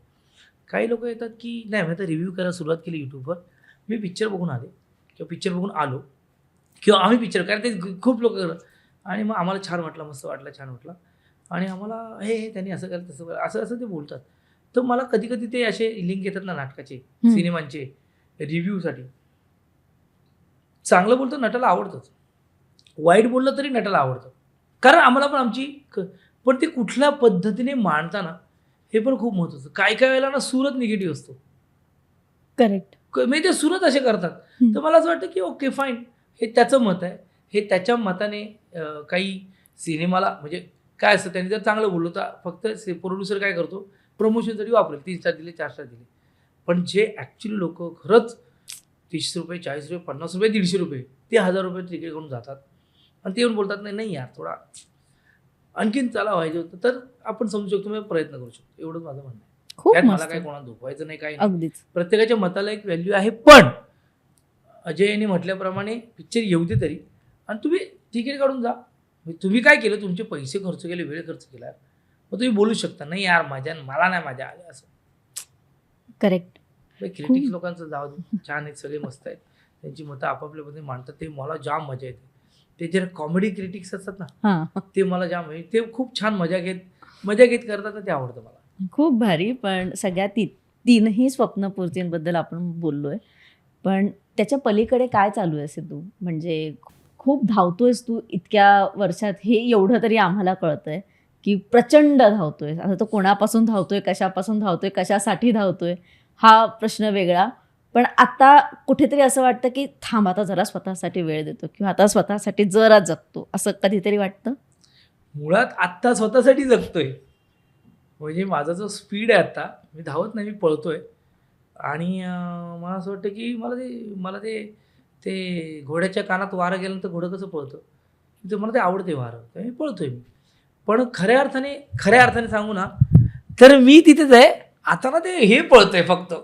लोकांना वाटतं अरे हे जाम मागे चाललंय. म्हणजे आत्ता खरा ठेराव आहे, आता खरा थांबलोय, म्हणजे आता मी पळत अजिबात नाहीये. पण लोकांना वाटतं पळतोय, आता उलट दम खातोय, मी खूप छान दम खातोय. फक्त एवढंच आहे की मी ती, जसं आपण सिम्बाच्या वेळेला बोललो होतो की एन्जॉय द मुवमेंट, ही जी लाईफ, ही जी टर्म माझ्या आयुष्यात आलेली आहे, ते मी आत्ता करतोय. मी प्रत्येक गोष्ट एन्जॉय करतोय. मी अनएक्सपेक्टेड माझ्या आयुष्यात येणारं काम असेल, आनंद असेल. यावर्षी अवॉर्ड सुरू झाले, आता थांबायचं नाहीला मिळालं, झी मिळालं, मटा मिळालं, स्टारचं मला ते बेस्ट अँकर मिळालं, कुठेतरी क्रिकेट दुबईला खेळायला गेलो, त्याची जिंकलो, ती ट्रॉफी आली. सो मला असं वाटतं की ती जी मुवमेंट आहे ना माझ्या आयुष्यातली, तर म्हणजे मी ते मजा करतो, म्हणजे खूप छान. मी खरं सांगायचं तर मी सिनेमे पण पाहतोय, मी म्हणजे तसं पाहायला गेलं ना तर रिकामा वेळ मिळत नाही आहे. मी खूप फिरतोय गं, मी खूप फिरतोय. खूप म्हणजे चांगली गोष्ट. हां, म्हणजे मी म्हणजे आत्ता ना मी माझा पुतण्या क्रिकेट चांगला खेळतो. सो काहीतरी पुण्यात त्याची ती गडबड चालू, त्याचे काय नेट्स वगैरे ते. तर मग मी पुण्यात अपडाऊन करतोय. मग परवा मी खोपोलीला जाऊन आलो, आमच्या एका मित्राचं काम होतं त्यासाठी. मला ड्राईव्ह करायला आवडतं, तर मी तसा म्हणजे उद्या काय करायचं असं होत नाही, रिकामा वेळ काय, हां ना, ओके चला काहीतरी करूया. आणि त्या नाटकामुळे मला एक वेगळा एक्सपिरियन्स घ्यायला मिळाला की नाटकाचे प्रयोग आहेत. आणि बाकी काही एक काम चालू आहे, जे मी काम करतोय ऑक्टोबरपासून, ते आता या महिन्यापर्यंत संपेल. पण मी हा विचार करत नाही आता पुढे काय, हा विचार करत नाही मी. ओके फाईन, होईल, छान होईल. व्यायाममध्ये चालू होता, तो आता थांबलाय, कारण ते का तिथे उडी मारली, काही दुखायला लागलं हिपला, बोलू जरा थांबू. आणि मी एन्जॉय करतोय, म्हणजे मी असा म्हणजे दमलो किंवा थकलो नाही. तो एक रेस्टवाला असतो ना की जरा थांब, हां असं आहे. पण लोकांना वाटतं जाम पळतोय. मला वाटतं मी जे पळालो होतो अगोदर, त्याचे रिझल्ट आता येत आहेत. करेक्ट. निवांत त्यामुळे हे पण चालू आहे. म्हणजे बघ ना, मी परवा हास्यचित्राला जाऊन आलो, तर मला ती जाम एनर्जी आली, कारण ते आपले सगळे मित्र आहेत. तर मला असं अजिबात वाटलं नाही की मी इकडे 3 वर्षांनी आलोय. म्हणजे परवा एक एपिसोड शूट केला, आज आलो. ह्या लेवलची एनर्जी ती अजूनही तिथे आहे. ती माणसंही तशी आहेत किंवा ॲप्रिशिएट करतायत. सो मला वाटतं की मी आता छान आहे, मस्त एका फेजमध्ये आहे. पर्सनल म्हणशील तर आपण बोललो होतो मेडिटेशन वगैरे, तर ते आपलं चालूच आहे. आई बाबा मस्त आहेत. आईबाबांना म्हणजे तो एक आनंद आहे की आईबाबांच्या नावाने आपण सुरू केलं, ते नाटकाला आले, मग तो एक आनंद, अशा सगळ्या गोष्टी आहेत. सो आत्ता तू म्हणशील मला तर मी तीच फेजमध्ये चालू आहे, एन्जॉय द मुवमेंट. आणि छान चाललंय. पळत तर नाही अजिबात, पण लोकांना वाटत असेल तर चांगली गोष्ट आहे. म्हणजे अगदीच. लोकांना पण ना वाटतं ना. माझा एक असा माझा पर्सनली प्रॉब्लेम आहे. मला खूप लोकं, एखादा व्यक्ती मला हसताना दिसला किंवा मला अननेसेसरी तो खुश दिसला ना, तर मला असं होतं की हा काही लपवतोय का? किंवा एक एक ह्युमन नेचर आहे जे माझं आहे, की मला पटकन लगेच मी बिलीव्ह नाही करत सिद्धूवर, की सिद्धू जेव्हा खुश असतो तेव्हा मी पटकन नाही बिलीव्ह करत, की खरंच खुश आहे का? मी जेव्हाही त्याला भेटते मी त्याला विचारतेच मिठी मारताना, "तू बरा आहेस ना?" मी कडक आहे. हां. काय बाई. मग त्याला बघून मला नेहमी एकच गाणं आठवतं, "तुम इतना जो मुस्कुरा रहे हो, क्या क्या गम है मैं उसको दिल से छुपा छुपा रहे. रहे." नाही, पण मी उलट बोलतो की ना, म्हणजे मी हे आधीही म्हटलेलं, हे सगळं स्वप्न होत आहे अंकिता. हे सगळं घडतंय ना, हे सगळं घडतं ते ते म्हणजे माझ्यासारख्या सर्वसामान्य दिसणाऱ्या मुलाच्या आयुष्यात ह्या सगळ्या गोष्टी घडतील असं 25 वर्षापूर्वी त्याने विचार पण केला नसेल, जेव्हा त्यांनी सुरू केलं असेल. पण तोच पोरगा 25 वर्ष मायबाप प्रेक्षकांचं मनोरंजन करतोय. मधले 3-4 दिवस आपल्याला काम नव्हतं, पण आपण नाटक करत होतो किंवा टेलिव्हिजन करत होतो. तो अविरत सेवा चालू आहे. ह्याचं मला खूप कधी-कधी अप्रूप वाटतं. त्यामुळे आता आणि मला असं वाटतं की म्हणजे जे आपण खूप वेळा बोलतो की तुम्ही स्वतःवर प्रेम करणं ही खूप महत्त्वाची गोष्ट आहे. त्या कमेंटच्या निमित्ताने मला असं वाटलं की कधीही स्वतःला जज न करणं ही दुसरी गोष्ट आहे. आणि ही पॉझिटिव्ह एनर्जी तू मला भेटल्यानंतर आत्ता नाही, गेली किती 10, 12, 15 वर्ष आपण भेटतोय. ही एनर्जी तशीच अबाधित आहे. त्यात काही हो. फिल्टर नाही आहे की भाई आता ही भेटली तर अच्छा इंटरव्ह्यू करणार म्हणून. नाही, मी असाच आहे. म्हणजे मी तुझ्याबरोबर बोललेलो एका इंटरव्ह्यूमध्ये की शिवडीने मला हे दिलं ना, ही माणुसकी दिली ना, की आपलेपणा दिला, ती एनर्जी दिली ना, ती अजूनही तशीच आहे. सो मी तसाच आहे. उलट जास्त मी शांत पण झालो आहे माहिती आहे तुला. मी एका गोष्टी म्हणजे रिॲक्शनपेक्षा लिसनर हे जे असतं ना, हे जास्त झालो आहे मी. खूप लोकांना ऐकतो मी. आणि ते जे आहे ना, ऐकून थोडं थांबून मग पटकन रिॲक्शन द्यायची, ती गोष्ट अंमलात आणण्याचा प्रयत्न करतो. तर तो एक चांगला बदल झाला आहे माझा निर्माता झाल्यानंतर, की यार. ओके. आणि अगोदरही म्हणजे 17-18 नंतर मी ऐकायलाच लागलोय, की येस, म्हणजे कोणीतरी काहीतरी बोललंय, पण आपण आपल्याला जज नाही करायचं. हे मात्र माझं ठरलंय. मी मला जज नाही करत. तू मला म्हणजे कोणी मला असं बोलतोय म्हणून मी तो आहे असं नाही. मी माझं मला माहिती नाही काय ह्यात उरलंय. अगदीच. मी मगाशी इथेच बसले होते आणि मी टीमशी बोलत होते. तुझ्याबद्दलच विषय सुरू होता आणि माझ्याकडे मला म्हटलं, "अरे काय प्रश्न कोणता एक विचारू की जो मला हे होईल?" आणि अचानक माझ्या तोंडातून एक वाक्य असं गेलं की फेम सांभाळलंय ना त्याने, जपलंय. तुम्हाला फेम मिळतं, सगळ्यांना मिळतं. हल्ली तर सोशल मीडियावर सर्रास फेम मिळतं. एक रील टाकली की फेम तुमच्याकडे येतं, लगेच ब्रँड डील्स येतात, सुपाऱ्या येतात, हे येतात, ते येतात. पण ते किती दिवस? त्यालाही एक लिमिट असते, पण ते जपणं खूप महत्त्वाचं असतं. जेव्हा तू अनाउन्समेंट केली की 25 वर्ष मला या इंडस्ट्रीत पूर्ण झाली. 25 वर्ष कदाचित अशी स्ट्रेट नसतील, खूप अपडाऊन असतील, पण तो अपचा आकडा फारदा आहे. त्या ग्राफमध्ये लोचा जितका आहे नाहीये तितका अपचा आहे. ते जपणं सिद्धू तुझ्याकडून शिकलं पाहिजे, जे नवीन कलाकार येत आहेत त्यांनी. मग ती माणसं जपणं असू दे, ती कला जपणं असू दे, मायबाप प्रेक्षकांचं प्रेम जपणं असू दे, किंवा कोणताही एखादा प्रोजेक्ट माझा आहे आणि मी माझ्या खांद्यावर तो उचलणार. मग तो चांगला झाला तरी माझा, नाही झाला तरी माझा. हे जपणं कसा शिकलायस आणि हे किती इम्पॉर्टंट आहे पकडून ठेवणं? चांगला प्रश्न, मस्त प्रश्न. वा, छान. मला असं वाटतं की ना, ते म्हणजे एक तर फेम ही जी गोष्ट असते ना, कोणीतरी म्हटलंय, मी नाही म्हणत, मृगजळ आहे ते. कारण ते आता मिळेल, इथं ते आपलं इथं आहे ते मिळत नसतं. पण त्याच्यासाठी जी धावपळ करतो ना आपण, ते खरं फेम असेल. खरं ते आपण टिकवत ठेवतो असं मला असं वाटतं. मला फेम मिळवायला अजून खूप वर्ष आहेत. मला वाटतं की मी त्या कुठेतरी रेसमध्ये आहे, हे कोणाला दिसतंय, हे त्यातल्यात आहे. दुसरी गोष्ट, माझा स्वभाव जो शिवडीपासून चालत आलेला आहे, जो मीही कधी बदलू शकत नाही. म्हणजे ते असतं ना, म्हणजे आपण बोललो की यार जरा नीट वाग, जरा हे आपल्याला जमतच नाही. भाई कचे तू असंच भेटणार ना, आपण भेटत तर हे माझं निघणारच नाही, कारण ते माझ्या स्वभावात आहे. मला असं वाटतं की तू आता ज्या लोकांसाठी हा प्रश्न विचारला असेल किंवा जी लोक मला पाहत असतील किंवा हे कन्व्हर्सेशन, मला असं वाटतं की तुमच्या आजूबाजूची माणसं निवडा. हम्म. तुम्हाला फेम मिळतं का काय मिळतं का काय नाही, पण तुम्हाला सांभाळणारी माणसं आहेत ना, ती नीट. म्हणजे मी ते उदाहरण खूप वेळा देतो. म्हणजे ती ॲड तुम्ही दाखवात की उमेशदाला उचकी लागलेली असते डायनिंग टेबलवर आणि सगळेजण अरे पाणी दे, हे दे, ते दे करत असतात. तो प्रिया काय करते, एक डाळीची वाटी घेते आणि त्याच्या शर्टवर डाळ टाकते रफ करून, त्याची उचकी थांबते. हम्म. म्हणजे काय, कॉन्सन्ट्रेशन उचकीवरून डाळीवर गेलं, उचकी थांबली. तुमच्या आयुष्यात तुम्हाला वाटत असेल काहीतरी डाऊन आहे, तर दुसरीकडे कॉन्सन्ट्रेट करा, मग हे थांबेल. हे जे कळेल ना ज्याला, मग त्यासाठी माणसं पाहिजेत. म्हणजे मला पर्सनली असं वाटतं की ती माणसं मला मिळाली. माझा मोठा भाऊ, माझा सक्का भाऊ, जो मला गाईड करतो. त्याच्यानंतर म्हणजे ह्यांची नाव घेतल्याशिवाय माझं करिअर पण पूर्ण होऊ शकत नाही. Devendra Pem sir, Kedar Shinde sir, Paddy, Vikas Kadam, Amit Bhandari ह्यांनी त्यावेळेला जो मला सांभाळून आलं. मग आयुष्यात महेश सर आले, त्यांनी मला एक कॉन्फिडन्स दिला की नाही. त्याच्यानंतर प्रसाद कांबळे आपला मित्र, ज्यांनी माझ्यासाठी गेला उडत केलं, केदार सरांनी गेला उडत केलं, आपण बोललो होतो. मग माझ्या आयुष्यात क्षितिज पटवर्धन आला, त्यानंतर आदित्य सर पोदार, अमय वाघ, रितेश सर. मग माझ्या आयुष्यातली कोर टीम आली. कोर म्हणजे माझे जीवाभावाचे मित्र आले, त्यात तेजस्विनी पंडित आहे, नंतर आपला संजू दादा आहे, संजय जाधव सर आहेत, उमेश कामत आहेत, जे येऊन मला तेच करायचे ना, घरी बसलं येऊन मला कुठेतरी घेऊन जायचे, चल जातो. तुम्हाला ते अशी माणसं भेटणं गरजेचं आहे. आणि त्यावेळेला माझं चुकलंय किंवा मी काहीतरी गडबडलं हे ऐकून घेण्याची आपली ताकद असावी लागते.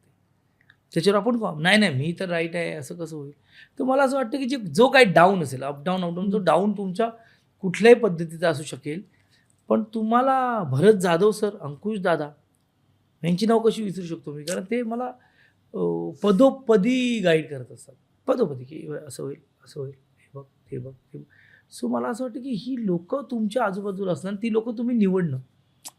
तुम्ही विद्यार्थी त्यांच्यासमोर जाणं, आणि जसं आपण मगाशी बोललो की त्यांना तर सगळं सांगावं लागतं बाबा, असं होतं ना, त्यांना ते माहिती असतं, त्यांनाच माहिती असतं. बाकीच्या वेळेला जेव्हा डिस्कशन होतं, सिम्पथी डिस्कशन होतं की बघ ना असं झालं, मग ते असं आहे, तर मग लोक काय करतात, आपल्याला सिम्पथी नको आहे. आपण त्यांचं जी काही पॉझिटिव्हिटी आहे ती आपण डिझर्व करतो, या पद्धतीने राहायला पाहिजे. सो मला असं वाटतं की तुम्ही एक तर ॲक्सेप्टन्स, पहिली गोष्ट की भाई हे असं आहे, ओके फाईन. म्हणजे मला एक रोल विचारला, हिरो वेगळा आहे, मी रिक्षावाला रोल करतो आहे, ॲक्सेप्टन्स, मी रिक्षावाला आहे, मग तुम्ही काम करू शकता. नाही तर मग ते असं नाही, मी थोडं एवढं छोटं काम करणार आहे, नाही. तो जो ॲक्सेप्टन्स आला की होतं, आणि तो तुमच्याकडे आला तर मग तुम्हाला काहीच प्रॉब्लेम नसतो. सो मला असं वाटतं की ते मी जे काही मॅनेज केलं असेल, जे काही यश आहे, अप आहेत, जे माझ्या आयुष्यात अप आले, ते त्या म्हणजे ते रिस्पेक्टेड डिरेक्टर, निर्माते, अभिनेते ज्यांनी मला संधी दिली त्यांच्यामुळे आलेत. जे काही डाऊन आले असतील ते माझ्यामुळे, कदाचित काही गोष्टी माझ्या डिसिजन, काहीतरी गोष्टी चुकल्या असतील किंवा वॉट झालं असेल म्हणून असेल. पण आता मात्र ते न्यूट्रल आहे. म्हणजे अप आहे डाऊन आहे बघत नाही, ते एका लेवलवर असं मला वाटतं, आणि ती लेवल थोडी अप आहे, त्यामुळे टेन्शन नाही. पण आता जी माणसं खूप सांभाळत आहेत, मला वाटतं की मला मदत हवी आहे, हे मी तुला सांगणार नाही तोपर्यंत तुला कळणार नाही. सो तुम्ही बोलणं गरजेचं आहे. तुम्ही तुमच्या लोकांसमोर व्यक्त होणं गरजेचं आहे. तुम्ही मनातल्या मनात ती गोष्ट ठेवणं 200% चुकीची आहे. तू म्हणे तुला सांगतो नाही, तुम्ही बोलायला पाहिजे, यार मला आत्ता असं वाटतंय, मला आता राग आलाय ना, हे बोला. आणि ते जर झालं ना, तर ते कम्युनिकेशन खूप महत्त्वाचं आहे. आणि त्यासाठी तुमचा तो डाळीवाला एक ग्रुप ठेवायला पाहिजे की तो तुम्हाला त्या गोष्टीपासून बाजूला घेऊन दुसरी गोष्ट सांगेल. किती भारी. आणि आपल्या माणसांचा विषय चालू आहे म्हणून हा प्रश्न आहे तेजस्विनी पंडितचा, की मी जेव्हापासून या इंडस्ट्रीमध्ये आहे, मी जेव्हाही सिद्धूला किंवा मी तेजस्विनीला प्रश्न विचारते की इंडस्ट्रीमधला तुझा मित्र कोण, मैत्रीण कोण, तुम्ही वर्षापासून एकमेकांचीच नावं घेत आहे. म्हणजे मी अनेक कलाकार बघितले ज्यांचे मित्र चेंज होत राहतात, की आता ही माझी जवळची, ती माझी जवळ. तुमच्या दोघांच्या आयुष्यात काहीच बदल नाही झाला या मैत्रीवर. तुम्ही दोघं तेव्हाही एकत्र होता, तुम्ही आत्ताही एकत्र आहात. बंड्या म्हणून जे बोलवणं आहे ते सोशल मीडियावर व्हायरल झालंय. म्हणजे काहीही तुझी पोस्ट असेल त्याच्यावर तेजस्विनीची कमेंट असतेच असते. तेजस्विनीचं काहीही छान झालं त्याच्यावर तुझी पोस्ट असतेच असते. मला ऐकायचं आहे की ही मैत्री आत्ता कुठे आहे किंवा ही मैत्री आता किती स्ट्रॉंग झाली अजून? नाही, ती तशीच आहे मैत्री. उलट हे हा प्रश्न बंड्यालाही म्हणजे बंड्याही तुला उत्तर देणार नाही की आमची मैत्री झाली कधी, कशी झाली नाही, कधी झाली हे तुला म्हणजे माहितीच नाही आम्ही मित्र कशी झालोय, कधी झालोय. म्हणजे आम्ही त्या क्रूजला गेलो होतो आणि तिथे आमची मैत्री झाली आणि आम्ही येरेरे पैशानंतर तर आम्ही येडेच, म्हणजे आम्ही कुठेतरी नाचलो. आमची ती म्हणजे मी हे उदाहरण एका वेगळ्या इंटरव्ह्यूमध्ये दिलं होतं, पण मी इथेही देऊ शकतो की ना ते अवतार पिक्चर आहे ना, अवतार पिक्चर, हो. त्यात नाही का तो जातो एलियन त्या एका पंखाकडे आम्ही ते शेंडी लावतात बघ आणि मग त्यांचे डोळे गुंग होतात आणि ते त्यांची मैत्री होती. बघ ती त्यांची म्हणजे अंडरस्टँडिंग. तसं माझं आणि तेजस्विनीचं अंडरस्टँडिंग आहे. ती उत्तम कलाकार आहे, त्याच्याबद्दल वादच नाही. माणूस म्हणून म्हणजे मला ती माणूस म्हणून इन्स्पायर करते आणि ती म्हणजे ना मेकर्स म्हणून असेल, डिरेक्टर म्हणून असेल, निर्माती म्हणून असेल, ती व्यक्ती म्हणून मला ना ती स्ट्रॉंग आहे गं. वन वुमन आर्मी आहे ती मुलगी आणि ती ज्या पद्धतीने स्वतःला ठेवते ना भाई, आणि तेच मला तिचं जास्त आवडतं. म्हणजे ती माझी जगातली बेस्टेस्ट फ्रेंड आहे, जगातली म्हणजे माझी. आणि आमची मैत्री एवढी सुंदर मैत्री आहे ना, ती एवढी कमाल मैत्री आहे ना. म्हणजे बंड्याने मला सांगितलं का तर चुकीचं वागलास ना तर म्हणजे मी सांगेन की हा बरोबर आहे, पण मला बाजूला भेटलास की मी तुडवेन तुला. म्हणजे अंडरस्टँडिंग असं ना, माझा मित्र माझ्या मित्राबरोबर मी आहे, त्याच्या सुखदुःखात आहे, हे तेजस्विनीकडून खरंच शिकायला पाहिजे आणि ती असते. ती म्हणजे मी एक्साइटमेंट, बंड्या कुठे आहे तू, तुला करू फोन असं बोलल्यानंतर मला कळतं की बाई थांब, काहीतरी गडबड झालेली आहे, करेल. मग त्यानंतर बंड्याला फोन नाही करत मी. ओके. किंवा तिने एखादी गोष्ट पाहिली तर मला मेसेज करते. तिला म्हणजे हॅलो की तिला कळतं, हां बोल काय झालंय, ओके नाईस. मग हे आणि तू म्हणजे ना, तुम्ही जेव्हा बेस्ट फ्रेंड होता ना तेव्हा तुम्ही असे दर दिवशी बोलत नसता. म्हणजे जसं तुम्ही ह्यांना विचार तुमचा कुठे आहे सर, तसं काहीतरी 4 महिने माझं कॉन्टॅक्टच नाही तिच्याशी. मी एवढा मरमर काय करत होतो. एके दिवशी तिने मला इन्स्टावर मेसेज केला, आहेस ना जिवंत, एवढंच केलं तिने, बाकी काय नाही. आमची मैत्री अशी आहे, आमची मैत्री जिथं पॉज आहे तिथूनच प्ले आहे. आणि मला असं वाटतं की तिलाही माहीत, म्हणजे मी कोणाला सांगत नाही, तिलाही सांगत नाही, तिला बंड्या आपण अच्छा काम चल रहा है, व्हेरी गुड, झालं की सांग. सो ही मैत्री अशीच राहू दे. माणूस म्हणून खूप चांगल्या लोकांच्या सानिध्यात आलो आहे, त्यात नक्की तेजस्विनी पंडित ही म्हणजे मला दुसरी खूप आपल्या मित्रमैत्रिणी खूप आहेत, म्हणजे आपले सगळेच आहेत, पण तेजस्विनी पंडित व्यक्ती ही आणि ती खरंच मला इन्स्पायर करते. म्हणजे तिची म्हणजे तिने जे अचीव केलं आहे, जे अचीव करते, म्हणजे कठीण आहे ते. म्हणजे खरंच आहे, मी तिला पाहिलं 1 नंबरच्या सेटवर पाहिलं, येरेरे पैसे सेटवर पाहिलं, आता येरे 3च्या सेटवर पाहिलं. काय मेहनत घेते कधी, आणि त्यातही तिला बाकीच्या सगळ्या गोष्टी करायच्या असतात. सो हुशार आहे ती आणि मला अभिमान आहे तेजस्विनी पंडित माझी मैत्रीण आहे.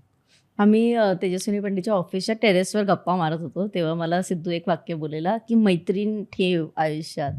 बघ माझी मैत्रीण काम करते, आता मी आता इथे बाहेर आहे की नाही, मैत्रीण ठेव. आणि ती लिटरली मीटिंग करत होती.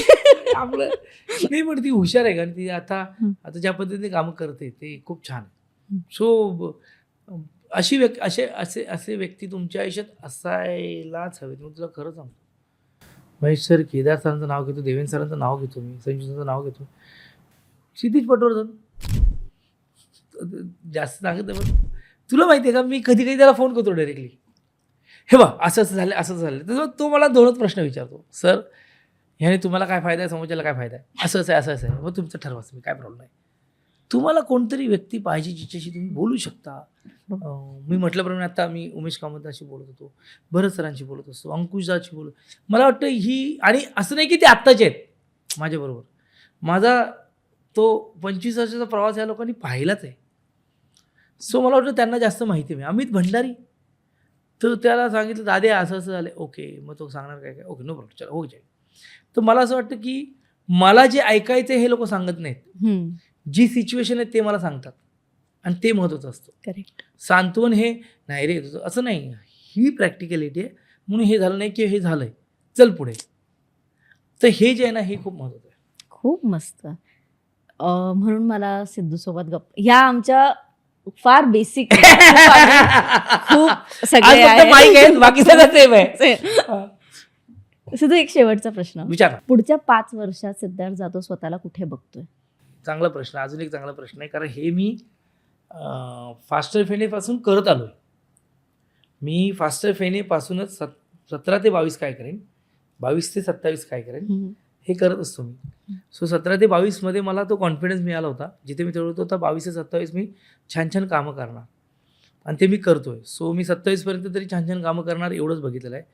27 ते 32 जो असेल तेव्हा त्याच्याविषयी बोलू आपण, पण मी हे करतोय आणि हे हे हे वर्क होतं. म्हणजे जे जे बघतात इंटरव्ह्यू त्यांना सांगतो की तुम्ही स्वतःला ना एक 5-5 वर्ष 3-3 वर्ष द्या. हे मॅनिफेस्टेशन नावाची जी गोष्ट असते ना, पॉझिटिव्ह थिंकिंग नावाचं आपण म्हणतो ना, तुम्ही मेडिटेशन करा, तुमची एनर्जी कन्झर्व करा, तुम्ही एनर्जी वाटा, तुम्ही सगळं करा, पण ते तुमचं जे स्वतःची एक शिस्तीतलं प्लॅनिंग आहे ना, म्हणजे मी शिस्तीचं प्लॅनिंग बोलतोय, लोकांना वाटेल हा कुठे आहे, पण ते माझं आहे. हो. माझ्या बेशिस्तीमध्ये पण एक शिस्त आहे की ती बेशिस्तपणा शिस्तीत कसा करायचा. सो तो तुम्ही करणं गरजेचं आहे. तुम्ही स्वतःला जे द्याल ना, ते 365 डे इंटू 5, तर त्यात ते होत राहतं. फक्त मॅनिफेस्टेशन करणं गरजेचं आहे. त्यामुळे आता 22 पासून 27 पर्यंत मी हाच विचार केला होता की छान छान कामं करायची आहेत, आणि त्याच पद्धतीने मार्गक्रमण करतोय मी, खरं सांगायचं तर. कारण 22-23 पासून जो सुरू झाला प्रवास, 25ला तर आपण थांबायचं नाही आणि या सगळ्या गोष्टी केल्या. 26ला त्याचे रिझल्ट मिळतात. 26ला काही गोष्टी करतोय, म्हणजे आता मटका किंग वगैरे ते आपल्यासाठी खूप, जर 24ला शूट केलेलं मी, ते 26ला आलंय. सो 27 पर्यंत छान छान गोष्टी येतील, आणि मग पुढच्या वेळेला आपण बोलू 32 पर्यंत काय करू ते. पण छान छान काम करत राहणार एवढं मात्र नक्की. खूप मस्त. आणि असेच प्रोजेक्ट करत राहा. मला नाही तू दर महिन्याला इंटरव्ह्यू दिले तरी चालतील, पण दर 6 महिन्याने असं काहीतरी घेऊन ये ज्याच्यावर मी तुझ्याशी खूप गप्पा मारू शकेन. आणि म्हणूनच आम्ही अंकिताशी बोलायचं असेल तर काहीतरी नवीन बोललं पाहिजे ना, कारण तिला मित्र म्हणून आणि ऍक्टर म्हणून आतून बाहेर सगळं माहिती आहे तिला आता काय काय चाललंय. त्यामुळे काहीतरी नवीन यावं म्हणून हा इंटरव्ह्यू, आणि करेक्ट आहे आत्ता तो इंटरव्ह्यू. खूप मस्त. आणि तुला कसं वाटलं इथे येऊन? खूप छान. ऑफिस मस्त आहे आपलं, सेटअप मस्त आहे, आणि मी येत नसतो तरी मी पाहत असतो, तुझे इंटरव्ह्यू पाहत असतो. तुझ्या वेबसिरीजला आता ज्या पद्धतीने अवॉर्ड्स मिळतात, जी मेहनत घेते, बरोबर तुझं म्हणणं की आपण हळूहळू ग्रो होणं गरजेचं आहे. आणि जे तू होतेस, जी चांगली गोष्ट आहे की एक एक पायरी आपण वर चढत चाललोय, पण आपण ज्या पायऱ्यांनी किंवा ज्या रस्त्यांनी येतोय तो रस्ता विसरत नाहीस ना, ही एक महत्त्वाची गोष्ट आहे जी तू करत नाहीस, ज्याचा मला आनंद आहे मित्र म्हणून. सो ही चांगली गोष्ट आहे. बोलणं आणि काहीतरी लोकांसमोर आणणं, ह्या सगळ्या गोष्टी तू करतेस. खऱ्या अर्थाने आयुष्यात तुझी मज्जा चाललेली आहे. हो, हे मज्जा कर. येस. आणि तुम्हाला हा इंटरव्ह्यू आवडलाच असेल, पण बिहाइंड द फेम कलाकार तुम्हाला वाटतात तसे नसतात, ते फार वेगळे असतात. तुम्हाला पडद्यावर फार वेगळा सिद्धार्थ जाधव दिसत असेल, कारण का तो एक रोल प्ले करत असतो. पण जेव्हा तुम्ही असे पॉडकास्ट बघता किंवा जेव्हा तुम्ही असे इंटरव्ह्यू बघता, तेव्हा तुम्ही खऱ्या माणसाला बघता. इथे काही ॲक्टिंग नाही आहे किंवा इथे काही फिल्टर नाही आहे, हा असाच व्यक्ती आहे. कमेंट सेक्शन कदाचित त्याचं खूप प्रेमाने भरलेलं नसू शकतं, काही काही जण असतात जे बोलतात त्यांच्या मनातलं, पण हा माणूस खूप चांगला आहे. याच्यावर तुम्ही खूप प्रेम करत राहा, कारण का नेहमीच तुम्हाला खुश ठेवणार आहे. कारण का मराठी प्रेक्षक किंवा मराठी मायबाप प्रेक्षक फक्त एकाच गोष्टीसाठी चित्रपट किंवा कोणतीही कलाकृती बघतो, कारण का तिथे त्यांचा मराठी कलाकार असतो. तरी त्यांचा मराठी कलाकार त्यांना डिसअपॉइंट करतो, ते लगेच नाक मुरडतात. तो त्यांना हक्कही आहे, पण सिद्धार्थ जाधव कधीच तुम्हाला निराश नाही करणार, हे मी तुम्हाला 100% सांगू शकते. आणि तुम्हाला हा इंटरव्ह्यू कसा वाटला हे मला कमेंट करून नक्की सांगा. आणि हा व्हिडिओ आवडला असेल तर लाईक करा, शेअर करा, कमेंट करा. इट्स मज्जा ओरिजिनलला सबस्क्राईब करायला विसरू नका. तोपर्यंत मी मज्जा गलंकिता घेते तुमचा निरोप. आणि कोणासोबत निरोप घेते तर सिद्धार्थ जाधव, मज्जा बॉय, ते लक्षात आहे. Thank you so much. मराठी चित्रपटसृष्टीमधील latest update, original web series, shows, गाणी आणि एंटरटेनमेंटसाठी आमच्या चॅनलला सबस्क्राईब करा आणि बेल आयकन दाबायला विसरू नका.